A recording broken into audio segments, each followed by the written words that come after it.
জয় শ্রীকৃষ্ণ। কখনো কি একা বসে মনে এই প্রশ্ন জেগেছে যে এইসব আমার সাথেই কেন হচ্ছে? কখনো সকালে ঘুম থেকে উঠে মনে হয়েছে যে জীবনটা যেন তাসের ঘরের মতো ভেঙে পড়েছে, কেউ বোঝার নেই, কোনো আশ্রয় নেই?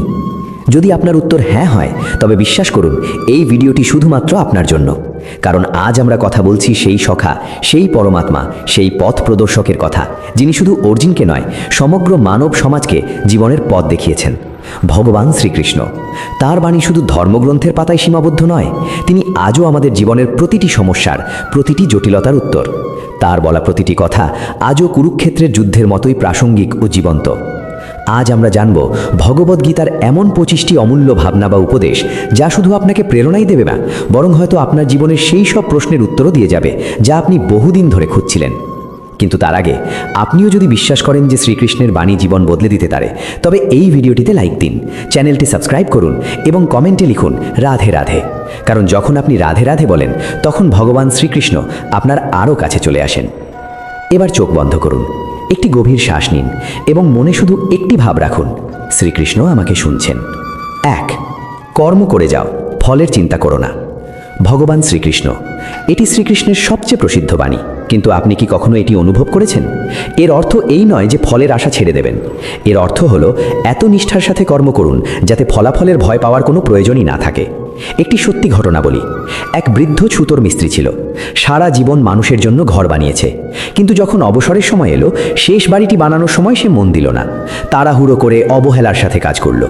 যখন মালিক বাড়িটি দেখলেন, তখন চাবিটি সেই মিস্ত্রির হাতে দিয়ে বললেন, এই বাড়িটি তোমার জন্য ছিল, এটা তোমার উপহার। মিস্ত্রি অবাক হয়ে গেল। হায়, যদি সে জানতো যে এটা তার নিজের বাড়ি, তবে সে কত যত্ন নিয়ে বানাতো। শ্রীকৃষ্ণ বলেন, প্রতিটি কাজ এমনভাবে করো যেন তা তোমার নিজের বাড়ি, কারণ তুমি যা করবে তাই তোমার কাছে ফিরে আসবে। তাই রেজাল্ট কী হবে ভাববেন না। মানুষ নিজেই নিজের বন্ধু এবং নিজেই নিজের শত্রু। অনেক সময় আমরা বলি, আমার সাথে কেউ নেই, কিন্তু আপনি কি নিজেকে কখনো পুরোপুরি আপন করে নিয়েছেন? কখনো নিজের মনের সাথে বন্ধুত্ব করেছেন? শ্রীকৃষ্ণ বলেছেন যে নিজের মনকে জয় করে নিয়েছে সেই আসল যোদ্ধা। মহাভারতে অর্জুন যুদ্ধক্ষেত্রে দাঁড়িয়েছিলেন, সামনে নিজের গুরু, ভাই এবং পরিবারের লোকজন। কাঁপছে হাত, টলছে মন। তখন শ্রীকৃষ্ণ হেসে বললেন, অর্জুন, তোমার সবচেয়ে বড় যুদ্ধ সামনে নয়, তোমার ভেতরে চলছে। আর যখন অর্জুন নিজের ভেতরের ভয়কে হারালেন, তখনই তিনি প্রকৃত বীর হয়ে উঠলেন। আজ আমরাও অনেক সময় নিজের কাছেই হেরে যাই, কখনো ভয়ে, কখনো হীনমন্যতায়, কখনো বা হতাশায়। কিন্তু মনে রাখবেন, আপনার সবচেয়ে বড় সাথী আপনার মন। যদি সে আপনার হয়ে যায়, তবে দুনিয়ার কোনো শক্তি আপনাকে আটকাতে পারবে না। যা হয়েছে ভালো হয়েছে, যা হচ্ছে ভালোই হচ্ছে, যা হবে তাও ভালোই হবে। এই কথাটা প্রথমবার শুনলে একটু রাগই হয়, কারণ যখন খারাপ সময় চলে তখন কি করে বলি যে ভালো হচ্ছে? কিন্তু শ্রীকৃষ্ণের এই বাণী শুধু সান্ত্বনা নয়, এটি এক গভীর সত্য। এক যুবকের খুব বড় চাকরি হয়েছিল, কিন্তু জয়েন করার ঠিক আগেই তার অ্যাক্সিডেন্ট হলো। চাকরিটা চলে গেল। সে খুব হতাশ হয়ে পড়ল। কিন্তু কয়েক মাস পরেই সেই কোম্পানিতে এক বিরাট কেলেঙ্কারি ধরা পড়ল এবং সমস্ত কর্মচারী জেলে গেল। সে বেঁচে গেল কারণ অ্যাক্সিডেন্ট তাকে আটকে দিয়েছিল। তখন সে বুঝল, যা হয়েছে ভালোই হয়েছে। শ্রীকৃষ্ণ বলেন, আমি তোমার প্রতিটি পদক্ষেপে আছি, তুমি শুধু ভরসা রাখো। তুমি যা পাওনি তা হয়তো তোমার জন্য ছিল না, আর যা আসবে তা একদম সঠিক সময়েই আসবে। ইন্দ্রিয় সংযমই হলো আসল শক্তি। আজকের মানুষ অনেক কিছু জানে, কিন্তু নিজেকে জানে না। জানে মোবাইল কিভাবে চলে, গাড়ি কিভাবে চলে, মেশিন কিভাবে কাজ করে, কিন্তু এটা জানে না যে তার রাগ কখন ফেটে পড়বে বা লোভ কিভাবে তাকে নিচে নামাবে। শ্রীকৃষ্ণ বলেছেন যে নিজের ইন্দ্রিয়গুলোকে জয় করে নেয় সেই আসল বিজয়ী। মহাভারতে দুর্যোধন শক্তিশালী ছিলেন, সম্পদও ছিল, কিন্তু তিনি ছিলেন ইন্দ্রিয়ের গোলাম। আর অর্জুন, তিনি শ্রীকৃষ্ণের কথা মেনে নিজের ভেতরের ইচ্ছাগুলোকে নিয়ন্ত্রণ করেছিলেন এবং বিজয়ী হয়েছিলেন। আমরাও রোজ এমন যুদ্ধ লড়ি, মোবাইলের নেশা, রাগ, কামনা, হিংসা।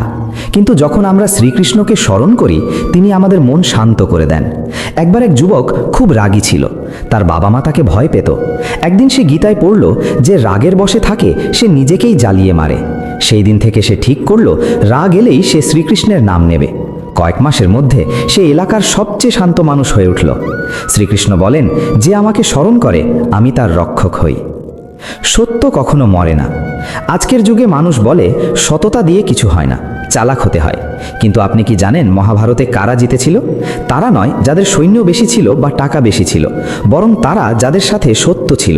শ্রীকৃষ্ণ পাণ্ডবদের বলেছিলেন, যদি তোমরা সত্যের পথে থাকো তবে আমি তোমাদের সাথে আছি।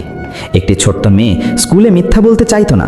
অন্য বাচ্চারা তাকে খেপাতো, টিচারও রেগে যেতেন, কিন্তু সে বলতো, আমার কানহা আমাকে শিখিয়েছেন মিথ্যে না বলতে। বহু বছর পর সেই মেয়েটি একজন জজ বা বিচারক হলো এবং শহরে সততার উদাহরণ হয়ে উঠল। শ্রীকৃষ্ণ বলেন, মিথ্যের একটা বয়স থাকে, কিন্তু সত্য অমর। 6, যার কাছে লাভ ক্ষতি জয় পরাজয় সমান মনে হয় সেই প্রকৃত যোগী। একটু ভাবুন তো, আমাদের মধ্যে কতজন আছে যারা জিতলে অহংকার করি না বা হারলে ভেঙে পড়ি না? অনেক সময় সামান্য সমালোচনাও আমাদের ভেতর থেকে নাড়িয়ে দেয়, আবার একটু প্রশংসায় মন ফুলে ওঠে। কিন্তু শ্রীকৃষ্ণ বলেন, যদি তুমি স্থির থাকতে পারো তবেই তুমি নিজেকে চিনতে পেরেছ। যুদ্ধক্ষেত্রে অর্জুন যখন জিজ্ঞেস করলেন, আমি কি হারব? তখন শ্রীকৃষ্ণ হেসে বললেন, তুমি শুধু নিজের ধর্ম পালন করো, হার জিতের চিন্তা আমার ওপর ছেড়ে দাও। এক সাধুর গল্প বলি। তিনি গ্রামে গ্রামে ঘুরে মানুষের সেবা করতেন। কেউ তাকে খাবার দিত, কেউ আবার গালি দিত। একদিন কেউ জিজ্ঞেস করলো, আপনি অপমান সহ্য করেন কি করে? তিনি বললেন, যেমন শ্রীকৃষ্ণ শিখিয়েছেন, যে স্থির সেই সত্য। প্রশংসা আর নিন্দা দুটোই বাইরের জিনিস। আমরাও কি তেমন হতে পারি? হয়তো পারি, যদি শ্রীকৃষ্ণের এই কথাটি মনে গেঁথে নিই। 7, যার মন ভারসাম্যপূর্ণ সেই প্রকৃত জ্ঞানী। জীবনে উত্থান পতন আসবেই, কখনো আমরা খুশি হই, কখনো দুঃখী, কিন্তু যদি আমরা সব পরিস্থিতিতে মনকে স্থির রাখতে পারি, সেটাই আসল জ্ঞান। এক কৃষকের গল্প মনে পড়ছে। তার ক্ষেতে একদিন আগুন লেগে গেল। গ্রামবাসীরা দৌড়ে এলো, বলল, হায়, তুমি তো শেষ হয়ে গেলে। কৃষক শান্ত ছিল, শুধু বলল, হয়তো ভগবানের এটাই ইচ্ছা। 1 সপ্তাহ পরে বৃষ্টি হলো এবং তার পোড়া ক্ষেতের পাশেই একটা নতুন জলের উৎস বা ঝর্ণা বেরিয়ে এলো। এখন সেই জমি সবচেয়ে উর্বর হয়ে গেল। লোকে জিজ্ঞেস করলো, তুমি রাগলে না কেন? সে বলল, শ্রীকৃষ্ণ শিখিয়েছেন যে স্থির সেই প্রকৃত জ্ঞানী। তাই পরের বার যখন জীবনে কিছু বিগড়ে যাবে, একবার মনে মনে বলুন, কৃষ্ণ তুমি আছো তো, তাহলে আমি ভয় পাবো কেন? 8, সংসারে সব কিছুই নশ্বর, কেবল আত্মা অমর। এটি খুব গভীর একটি ভাবনা। আমরা রোজ কোনো না কোনো জিনিস নিয়ে চিন্তায় থাকি। চাকরি চলে গেল, গাড়ি খারাপ হলো, ফোন ভেঙে গেল, কিন্তু কখনো ভেবেছেন যে এগুলো তো সব বাইরের জিনিস? শ্রীকৃষ্ণ বলেন, আত্মাকে আগুন পোড়াতে পারে না, অস্ত্র কাটতে পারে না, বাতাস শুকাতে পারে না, তা অজন্মা ও অমর।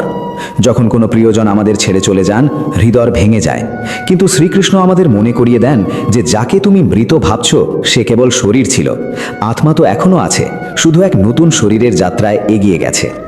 এক মা তার ছেলেকে হারিয়েছিলেন, প্রতিদিন কাঁদতেন। একদিন কেউ তাকে গীতার এই কথাটি শোনালো।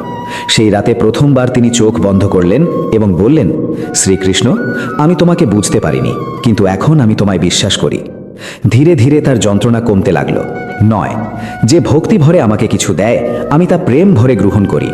শ্রীকৃষ্ণের কি সোনার থালা চাই, হিরে মানিক? না, তিনি তো শুধু প্রেম চান। গীতায় তিনি বলেছেন, যদি কেউ আমাকে ভালোবেসে একটি পাতা, একটি ফুল বা একটু জলও অর্পণ করে, আমি তাও গ্রহণ করি। সুদামার উদাহরণ দেখুন। তিনি শ্রীকৃষ্ণের সাথে দেখা করতে গেলেন, ছেঁড়া কাপড়ে সামান্য কিছু চাল নিয়ে, আর শ্রীকৃষ্ণ তাকে এমন সম্মান দিলেন যেন তিনি কোনো মহারাজ। কেন? কারণ খাঁটি প্রেম দেখানোর চেয়ে অনেক বড়। তাই যদি কখনো মনে হয় যে ভগবানের কাছে দেওয়ার মতো আমার কিছু নেই, তবে শুধু প্রেম ভরে বলুন, হে শ্রীকৃষ্ণ, আমি তোমার চরণে আমার শ্রদ্ধা অর্পণ করছি। তিনি সেটাকেই স্বর্গের উপহার মনে করেন। 10, যে সত্য মনে আমার শরণাপন্ন হয় তাকে আমি কখনো ত্যাগ করি না। কখনো কখনো আমরা ভাবি যে ভগবান আমার উপর রেগে আছেন, আমি অনেক পাপ করেছি, এখন শ্রীকৃষ্ণ আর আমার কথা শুনবেন না। কিন্তু শ্রীকৃষ্ণ বলেন, তুমি শুধু আমার শরণে এসো, আমি তোমাকে সব বন্ধন থেকে মুক্ত করে দেব। আরণ্যক নামে এক চোর ছিল, মন্দিরে চুরি করত। একদিন ধরা পড়ে জেলে গেল। সেখানে এক কয়েদি তাকে গীতা দিল। সেটা পড়ে সে শ্রীকৃষ্ণকে ডাকল, তুমি কি আমাকেও মাফ করতে পারো? রাতে সে স্বপ্ন দেখল, শ্রীকৃষ্ণ হাসছেন আর বলছেন, তুই এখন আমার শরণে আছিস, তোর চেয়ে বড় পুণ্যবান আর কে? সেই চোর আজ সাধু, লোকে তাকে কৃষ্ণদাস বলে ডাকে। কেন? কারণ শ্রীকৃষ্ণ কখনো কাউকে ছাড়েন না, যতক্ষণ না আমরা নিজেরা তাকে ছেড়ে দিই। 11, যে নিজের কর্ম নিষ্ঠার সঙ্গে করে সেই আমার পুজো করে। এই বাণীটি খুব সোজা ও সরল, কিন্তু অত্যন্ত গভীর। শ্রীকৃষ্ণ বলেন, তোমাকে মালা নিয়ে পাহাড়ে যেতে হবে না, পুজো সেটাই যা তুমি তোমার কর্তব্যের মধ্যে দিয়ে করো। একজন শিক্ষক যদি সততার সাথে পড়ান, একজন কৃষক যদি নিষ্ঠার সাথে হাল চালান, একজন মা যদি ভালোবেসে রান্না করেন, তবে তারা সবাই শ্রীকৃষ্ণের পুজোই করছেন। যখনই আমরা আমাদের কাজকে সম্পূর্ণ শ্রদ্ধা ও মনোযোগ দিয়ে করি, সেটা একটা ছোট্ট মন্দিরে পরিণত হয়, যেখানে ভগবান হেসে তাকিয়ে থাকেন। এক ব্যক্তি ভগবানকে খুঁজতে তীর্থে তীর্থে ঘুরছিল। ক্লান্ত হয়ে ফেরার পর তার মা বললেন, তুই যদি আমাকে এক গ্লাস জল খাওয়াতি, তবে শ্রীকৃষ্ণ তোর কাছেই থাকতেন। কেন? কারণ কর্মই ভক্তি। 12, যে স্বার্থমুক্ত হয়ে কাজ করে সেই আমার প্রিয়। আজ আমরা যা কিছুই করি তার পেছনে কোনো না কোনো আশা থাকে। এটা করলে ওটা পাবো, ওর উপকার করলে ও আমার উপকার করবে, ইত্যাদি। কিন্তু শ্রীকৃষ্ণ বলেন, তুই শুধু কাজ কর, ফলের চিন্তা করিস না। যখন আমরা কোনো আশা ছাড়াই কিছু করি, তখনই তা ঈশ্বরের প্রতি সমর্পণ হয়ে যায়। এক সাধারণ মানুষ রোজ মন্দিরের চাতাল পরিষ্কার করত। কেউ তাকে জিজ্ঞেস করলো, এতে তুমি কিছু পাও? সে বলল, আমি শুধু আমার কৃষ্ণকে একটা পরিষ্কার জায়গা দিতে চাই, ব্যাস। তার ওই ভাব, ওই নিঃস্বার্থ সেবা হয়তো 1000 ঘন্টার পুজোর চেয়েও বেশি দামি ছিল। কখনো কখনো আমরা পরিবার, বন্ধু বা সমাজের জন্য কিছু করি। যদি তা নিঃস্বার্থ হয়, তবে জানবেন শ্রীকৃষ্ণ স্বয়ং তা গ্রহণ করছেন। 13, যে ক্ষমা করে সেই বীর। শক্তির মানে সবসময় প্রতিশোধ নেওয়া নয়। কখনো কখনো আসল শক্তি থাকে ক্ষমার মধ্যে। কৌরবরা পাণ্ডবদের অপমান করেছে, ছল করে বনবাসে পাঠিয়েছে, এমনকি দ্রৌপদীর বস্ত্রহরণও করেছে। কিন্তু যখন শান্তির দূত হয়ে শ্রীকৃষ্ণ হস্তিনাপুরে পৌঁছলেন, তিনি প্রথম প্রস্তাব কি দিলেন? দুর্যোধন, 5টি গ্রাম দিয়ে দাও, যুদ্ধ চাই না। কেন? কারণ কৃষ্ণ জানতেন ক্ষমা দুর্বলতা নয়, বুদ্ধিমত্তা। একবার অর্জুন জিজ্ঞেস করেছিলেন, যদি কেউ আমাদের বারবার আঘাত দেয়, তবে কি আমরা মাফ করব? শ্রীকৃষ্ণ বলেছিলেন, যদি তুমি ক্ষমা করতে পারো, তবে তুমি আমার ভক্ত, আর যদি না পারো, তবে তুমি এখনও পথের মাঝেই আছো। কখনো ভেবেছেন আমাদের মন কত ঘৃণা বয়ে বেড়ায়? যদি আমরা তা ক্ষমা দিয়ে ভরিয়ে দিই, তবে মন নিজেই একটা মন্দির হয়ে উঠবে। 14, মনই বন্ধু আর মনই শত্রু। কখনো নিজের মনের সাথে লড়াই করেছেন? যখন ঘুম পাচ্ছে কিন্তু পড়া জরুরি, যখন ভুল রাস্তা সহজ মনে হচ্ছে কিন্তু সঠিক রাস্তা কঠিন, যখন ভয় বলছে তুমি হেরে যাবে কিন্তু হৃদয় বলছে চেষ্টা করো, সেই সময় শ্রীকৃষ্ণ বলেন, যদি তুমি নিজের মনকে জয় করে নাও, তবে তুমি পুরো দুনিয়া জয় করে নিলে। এক সময়ের কথা, এক যোদ্ধা যুদ্ধে হেরে গেল। সে জঙ্গলে ঘুরে বেড়াতো আর বলতো, দুনিয়া ভুল, মানুষ ভুল। এক সাধু তাকে বললেন, তোর শত্রু বাইরে নয়, তোর মনে, তাকে জয় কর, তারপর যা হবে তা তোকে শ্রীকৃষ্ণ নিজেই দেখাবেন। মনের জয়ই আসল বিজয়। যদি মন বলে তুমি পারবে না, তবে চোখ বন্ধ করে শ্রীকৃষ্ণকে স্মরণ করুন আর বলুন, আমি পারবো, কারণ আমার সাথে তুমি আছো কৃষ্ণ। 15, আমি প্রতিটি প্রাণীর হৃদয়ে বাস করি। শ্রীকৃষ্ণ কোনো দূরে বসে থাকা দেবতা নন, তিনি প্রত্যেকের হৃদয়ে আছেন। যেদিন আমরা এই কথাটা অনুভব করি, সেদিন দুনিয়া বদলে যায়। তখন আমরা কারোর সাথে মিথ্যা বলি না, কাউকে ঠকাই না, কারোর মনে কষ্ট দিই না। কারণ আমরা বুঝতে পারি, যার সাথে আমি এটা করছি তার হৃদয়েও তো শ্রীকৃষ্ণ আছেন। এক বৃদ্ধ ভিখারি রোজ মন্দিরের বাইরে বসত। লোকে তাকে দূর দূর করত। একদিন এক ছোট্ট মেয়ে তাকে জল খাওয়ালো। ভিখারি হাসলো আর বলল, তুই শ্রীকৃষ্ণকে জল খাওয়ালি মা, তুই ধন্য। মেয়েটি অবাক হয়ে বলল, কিন্তু আপনি তো। ভিখারি বলল, প্রতিটি জীবের মধ্যেই তিনি বসে আছেন। যে এটা বুঝে নিল, সে শ্রীকৃষ্ণকে পেয়ে গেল। তাই যখন কারোর সাথে দেখা হবে, সে আপন হোক বা পর, তার ভেতরের কৃষ্ণকে দেখুন, দেখবেন আপনার জীবন বদলাতে শুরু করেছে। 16, যে মানুষ মোহ ত্যাগ করে সেই প্রকৃত সুখ পায়। আমরা এই দুনিয়ায় অনেক কিছু জমাতে থাকি, সম্পর্ক, জিনিসপত্র, নাম, সন্ধান, আর ধীরে ধীরে সেসব আমাদের মনকে বাঁধতে শুরু করে। কৃষ্ণ বলেন, তুই এসবের সাথে যুক্ত হ, কিন্তু মোহ করিস না। মোহ তোকে দুঃখ দেবে। মোহ কি? মোহ হলো সেই বাঁধন যা আমাদের আটকে রাখে। যেমন বাচ্চার একটা খেলনা পছন্দ, কিন্তু যদি সে সেটা ছাড়তে না পারে, তবে সেই খেলনা আর তার বন্ধু নয়, বাঁধন হয়ে দাঁড়ায়। এক সাধু তার শিষ্যকে বলেছিলেন, যদি তুই নদীতে সাঁতার কাটতে চাস, তবে পাথর ধরে রাখতে পারবি না। আমরাও জীবনে যদি ভেসে থাকতে চাই, তবে মোহের পাথর ছাড়তে হবে। মা বাবাকে ভালোবাসুন, কিন্তু মোহ থাকলে তাদের যাওয়ার পর সারা জীবন ভেঙে থাকবেন। শ্রীকৃষ্ণ নিজেও মোহ করেননি। তিনি রাধাকে ভালোবেসেছিলেন, কিন্তু মোহ করেননি। অর্জুনকে সখা বলেছিলেন, কিন্তু যুদ্ধে আবেগপ্রবণ হননি। এটাই তিনি শেখান, জড়িয়ে থাকো কিন্তু আটকে থেকো না। 17, যে সবাইকে সমান দৃষ্টিতে দেখে সেই আমার প্রিয়। আমরা প্রায় মানুষকে তাদের রূপ, নাম, জাতি বা কাজ দিয়ে বিচার করি, কিন্তু শ্রীকৃষ্ণ বলেন যে প্রকৃত ভক্তিকে চিনেছে তার কাছে সবাই সমান। একবার এক ব্রাহ্মণ এবং এক শূদ্র একই মন্দিরে ভগবানকে প্রণাম করছিলেন। লোকেরা ব্রাহ্মণকে আগে ডাকলো, শূদ্রকে পেছনে সরিয়ে দিল। এক সন্ত এলেন এবং বললেন, কৃষ্ণের কাছে না কেউ উপরে না কেউ নিচে, তোমরা সব ভেদাভেদ ভাঙো, তবেই প্রকৃত ভক্ত হবে। শ্রীকৃষ্ণ তো সেই বৃন্দাবনের যেখানে রাখাল বালক, গোপী, পশু পাখি সবাই তার প্রিয়। যখন যুদ্ধ হলো তিনি অর্জুনের রথেও বসলেন, আবার কর্ণের জন্য চোখের জল ফেললেন। কৃষ্ণ সবার, আর যে সবাইকে এক দৃষ্টিতে দেখে সে কৃষ্ণের। যখন আমরা কাউকে ছোট মনে করি তখন আমরা নিজেরাই ছোট হয়ে যাই।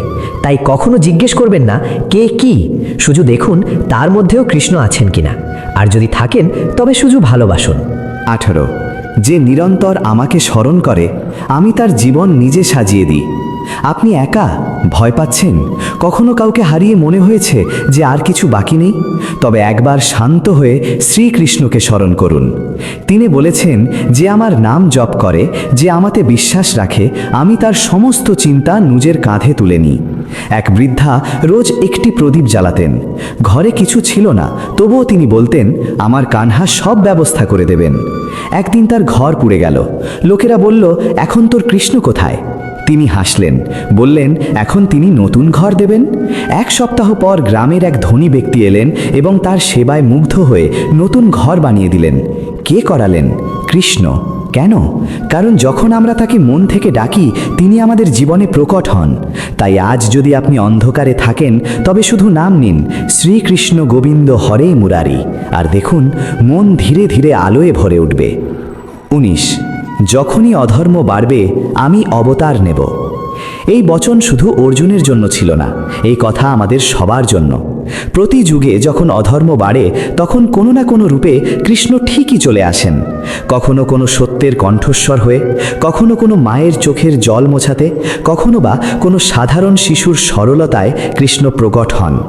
একবার এক ছোট গ্রামে এক বৃদ্ধ বাবাকে রোজ মন্দির ভাঙার হুমকি দেওয়া হতো। তিনি রোজ সকালে আরতি করতেন আর বলতেন, আমার কৃষ্ণ ঠিক চলে আসবেন। আর একদিন হঠাৎ সেখানকার অফিসার বদল হয়ে গেল, মন্দির বেঁচে গেল। লোকেরা জিজ্ঞেস করলো, কিভাবে হলো? বাবা হেসে বলেছিলেন, বলেছিলাম না, যখন অধর্ম বাড়বে কৃষ্ণ আসবেন, শুধু তার সময়ের অপেক্ষা করো। তাই যখনই মনে হবে সব গন্ডগোল হয়ে যাচ্ছে, অন্যায় হচ্ছে, সত্য চাপা পড়ে যাচ্ছে, ভয় পাবেন না। শুধু মনে মনে বলুন, হে কৃষ্ণ, এবার তোমার আসার সময় হয়েছে। আর তারপর দেখুন এমন কিছু ঘটবে যা আপনাকে ভেতর থেকে নাড়িয়ে দেবে এবং বলবে, হ্যাঁ, তিনি এসে গেছেন। 20 মৃত্যু আমার কাছে কেবল পরিবর্তন মাত্র। যখন অর্জুন যুদ্ধক্ষেত্রে দাঁড়িয়ে কাঁপছিলেন, কৃষ্ণ বলেছিলেন, যাকে তুই মারছো ভাবছিস সে মরবে না, আত্মা অমর। আমরা সবাই কোনো না কোনো আপনজনকে হারিয়েছি, আর সেই দুঃখে প্রায়ই আমাদের মনে হয় সব শেষ হয়ে গেল। কিন্তু শ্রীকৃষ্ণ বলেন, মৃত্যু শেষ নয়, এটি শুধু পোশাক বদলানোর মতো। এক সময়ের কথা, এক মা তার ছেলেকে হারিয়েছিলেন। তিনি রোজ মন্দিরে এসে কাঁদতেন। একদিন তিনি কৃষ্ণকে বললেন, তুমি ভগবান, তবু তুমি আমার ছেলেকে কেন কেড়ে নিলে? রাতে তিনি স্বপ্নে দর্শন পেলেন। কৃষ্ণ বললেন, আমি তাকে কোথাও নিয়ে যাইনি, সে এখন আমার কোলে আছে। তুই কাঁদিস না, সে তোর থেকে আলাদা নয়, শুধু তোর চেয়ে একটু এগিয়ে গেছে। সেই দিনের পর ওই মা আর কখনো কাঁদেননি। তিনি রোজ আরতিতে বলতেন, কানাইয়া, আমার লালের খেয়াল রেখো। তাই যদি আপনি কাউকে হারিয়ে থাকেন তবে একবার চোখ বন্ধ করুন আর ভাবুন, সে এখন কৃষ্ণের সাথে আছে, আর আমিও। 21 যে আমাকে পূর্ণ শ্রদ্ধায় ভজনা করে আমি তার হয়ে যাই। আপনি কি কখনো কৃষ্ণের হতে পারেন? শ্রীকৃষ্ণ বলেন, হ্যাঁ, যদি তুই আমাকে মন থেকে ডাকিস আমি তোর হয়ে যাই। কোনো বড় পাঠ, কোনো কঠিন নিয়ম, কোনো যজ্ঞ, কিছুর দরকার নেই। দরকার শুধু একটা সরল মন, একটা শ্রদ্ধায় ভরা ডাক। সেই সব গোপিনীরা যারা লেখাপড়া জানতো না, কিন্তু যখন তারা শ্যাম বলে ডাকত কৃষ্ণ দৌড়ে চলে আসতেন। একবার এক কৃষক ক্ষেতে কাজ করছিল, তার বলদ পড়ে গেল। সে আকাশের দিকে তাকিয়ে বলল, হে কৃষ্ণ, এখন তুই ছাড়া আর কেউ বাঁচাতে পারবে না। কথিত আছে তার বলদটিকে যেন কোনো অদৃশ্য হাত উঠিয়ে দিল। ওটা কি ছিল? শ্রদ্ধা, বিশ্বাস, ভক্তি। আর যখন এই তিনটি জিনিস হৃদয়ে থাকে তখন কৃষ্ণ শুধু মন্দিরে থাকেন না, তিনি আপনার জীবনে, আপনার ঘরে, আপনার প্রতিটি নিঃশ্বাসে বাস করেন। সেবার চেয়ে বড় কোনো ধর্ম নেই। শ্রীকৃষ্ণ কখনো নিজেকে রাজা বলেননি, না তার সিংহাসন দরকার ছিল, না সোনার তরবারি। তিনি রাখালদের মাঝে থেকেছেন, রথ চালিয়েছেন, গরু চড়িয়েছেন এবং বন্ধুদের জন্য সব কিছু ছেড়ে দিয়েছেন। কেন? কারণ তার কাছে সবচেয়ে বড় ধর্ম ছিল সেবা। তিনি অর্জুনের রথ চালিয়েছেন, তিনি বিদুরের ঘরে সাধারণ খাবার খেয়েছেন, তিনি শিশুপালকে 100 বার ক্ষমা করেছেন, তিনি সুদামার পা ধুইয়ে দিয়েছেন। কৃষ্ণ বলেন, যদি তুই আমার জন্য কিছু করতে চাস তবে কোনো ক্ষুধার্তকে খাবার দে, কোনো দুঃখী মানুষকে বুকে জড়িয়ে ধর, কোনো কান্নারত মানুষকে হাসি উপহার দে। ব্যাস, ওটাই আমার পুজো। সেবার কোনো ধর্ম হয় না, না জাত হয়, না ভাষা। সেবা তো সেই প্রেম যা শব্দ দিয়ে নয়, কর্ম দিয়ে বের হয়। তাই আজ একটা কাজ করুন, কারো জন্যে কোনো আশা ছাড়াই কিছু করুন। তারপর দেখুন কৃষ্ণ কিভাবে আপনার জীবনে নিজেই সেবা করতে চলে আসেন। 23 যে নিজের কর্মকে আমার অর্পণ মনে করে সে বাঁধনে জড়ায় না। আমরা প্রায়ই ভাবি আমি এত করলাম, আমি কি পেলাম। এই ভাবনাই আমাদের ক্লান্ত করে দেয়, বেঁধে ফেলে। কিন্তু কৃষ্ণ বলেন, তুই শুধু কর্ম কর, ফল আমার উপর ছেড়ে দে, তাহলে তোর প্রতিটি কাজ পুজো হয়ে যাবে। এক কৃষক সারাদিন খেতে পরিশ্রম করত, বৃষ্টি না হলেও সে বীজ বুনত। লোকেরা বলতো পাগল নাকি, এবার কিছু হবে না। সে বলতো, আমি বোনা ছাড়তে পারি না, ফল দেওয়া তো তার হাতে যিনি আমাকে নিঃশ্বাস দিচ্ছেন। কৃষ্ণ এমন ভক্তকেই বলেন, এখন তুই আমার, এখন তোকে কোনো ফলের চিন্তা করতে হবে না। যদি আমরা প্রতিটি কাজ, পড়াশোনা, চাকরি, ব্যবসা, ঘরের কাজ কৃষ্ণকে সমর্পণ করে করি, তবে তার বোঝা মনে হয় না, তা পুজো হয়ে যায়। তাই শুধু বলুন, হে কৃষ্ণ, এই কাজ আমি তোমার জন্য করছি, যেমনই হোক তোমার প্রসাদ মনে করে গ্রহণ করব। আর তারপর দেখুন আপনার প্রতিটি দিন পুজো হয়ে যাবে। 24 প্রকৃত ভক্ত সেই যে সুখে দুঃখে সমান থাকে। যখন কিছু ভালো হয় আমরা বলি, বাহ, কৃষ্ণের কৃপা। কিন্তু যখন কিছু খারাপ হয় তখন বলি, কৃষ্ণ আমার সাথে এমন কেন করলেন? শ্রীকৃষ্ণ বলেন, যে সুখে দুঃখে সমান থাকে সেই আমার প্রকৃত ভক্ত। এক সাধু ছিলেন, তার কাছে কিছু ছিল না, বৃষ্টিতে ঘরের ছাদ দিয়ে জল পড়ত। তবুও হাসি মুখে বলতেন, কৃষ্ণ আমার সাথে আছেন তো চিন্তা কিসের। একদিন কেউ জিজ্ঞেস করল, তুমি এত শান্ত থাকো কি করে?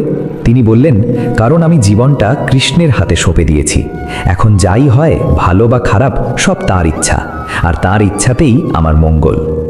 প্রকৃত ভক্ত সেই যে জীবনকে একটা প্রসাদের মতো গ্রহণ করে, মিষ্টি হোক বা তেতো, মুখ ফেরায় না। তাই পরের বার যখন কোনো দুঃখ আসবে শুধু এটুকু বলুন, হে কৃষ্ণ, এটাও তুমি, আর এর মধ্যেও তোমারই কোনো বার্তা আছে। যেখানে প্রেম, আমি সেখানেই আছি।